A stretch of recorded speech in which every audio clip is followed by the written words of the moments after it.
अब मधुकेटक को देवी का वरदान। सूत जी बोले, महानुभाव, प्राचीन समय की बात है। त्रिलोकी जलमग्न हो गई थी। केवल भगवान विष्णु शेषनाग के शैया पर सोए हुए थे। उनके हाथ के महल से मधु और कैटभ नाम दो दानव उत्पन्न हुए। कान के महल से समयानुसार उस समुद्र में ही वे प्रतापी दैत्य तरुण हो गए। एक समय की बात है, वे स्थूलकाय दानव समुद्र में खेल रहे थे। इतने में ही वे दोनों भाई मन ही मन सोचने लगे, बिना आधार के यह अगाध जल किस पर ठहरा है? किसने इसकी उत्पत्ति की? अब तो वे ध्यान और जप करने में लग गए। अन्न जल छोड़ दिया, मन और इंद्रियों पर विजय प्राप्त कर ली। यूं 1000 वर्ष तक उन्होंने बड़ी कठिन तपस्या की। फिर तो वह परम आराधना शक्ति मधु और कैटभ पर प्रसन्न हो गई। उनकी स्थिति देखकर शक्ति का मन कृपा से ओतप्रोत हो गया। अतः आकाशवाणी होने लगी, दैत्यों, तुम्हारी तपस्या से मैं प्रसन्न हूँ। स्वेच्छानुसार वर मांगो, उसे मैं पूर्ण करूँगा। सूची बोले, इस प्रकार की आकाशवाणी सुनने के पश्चात मधु और कैटभ ने कहा, सुंदर व्रत का पालन करने वाली देवी, तुम मुझे स्वेच्छा मरण का वर देने की कृपा करो। आकाशवाणी हुई, दैत्यों, मेरी कृपा से इच्छा करने पर ही मौत तुम्हें मार सकेगी। देवी के वर देने पर मधु और कैटभ अत्यंत अभिमान हो गया।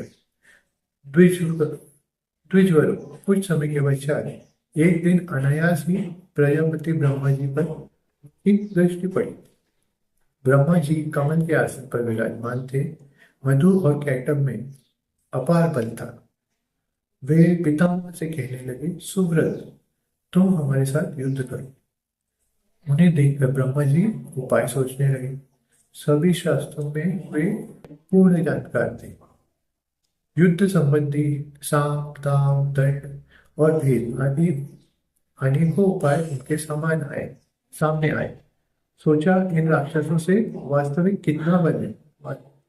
इन राक्षसों में वास्तविक कितना बल है, यह मैं बिल्कुल नहीं जानता।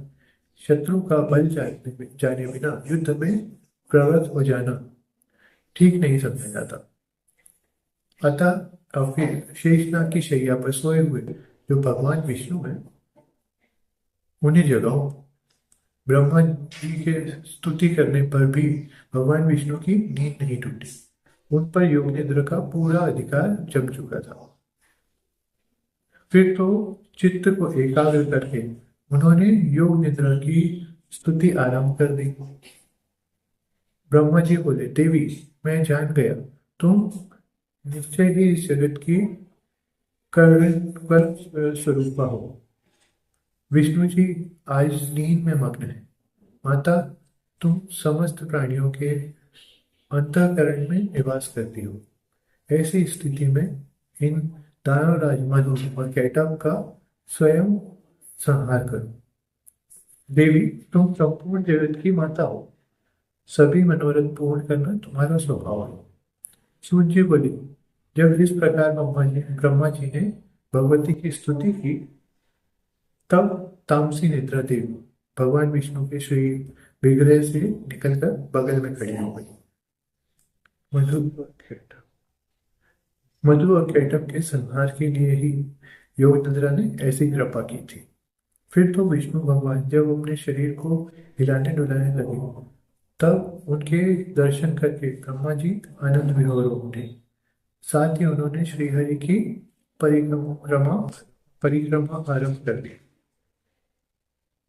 अब अगला